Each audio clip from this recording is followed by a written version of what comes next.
Speaking at a weekly media conference at Katonga, the Katonga interim FDC chairman Ssalongo Erias Lukwago, on behalf of the party, condemned the human rights violations in the country.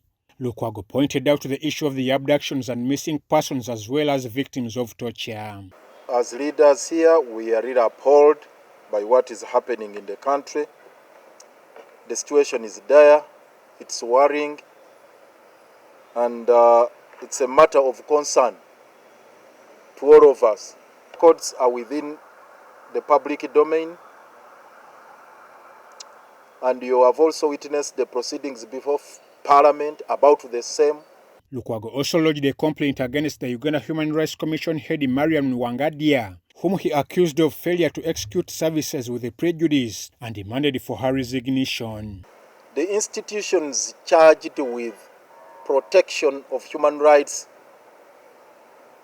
are extremely decapitated.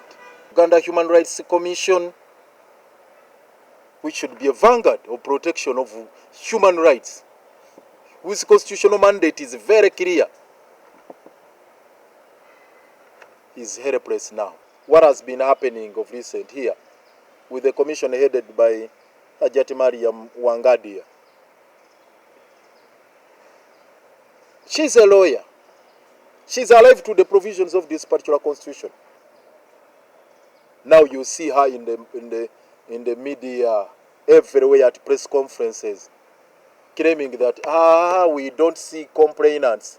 As per our mandate, under Article 51 of the Constitution, Article 54 gives us independence from the state and any other individual. Lukwago pinned the Uganda Human Rights Commission for deliberately delaying to hear complaints and cases forwarded to them, singling out Dr. Kizza Besigye's case. However, the Public Relations Officer of Uganda Human Rights Commission, Alex Bukumune, responded in defense. We filed a case at Uganda Human Rights Commission. It was never heard.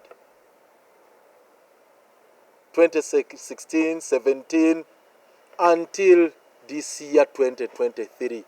That's when Mariam Wangadya issued the summons to Dr. Besigye to come and testify. This case we have already started hearing.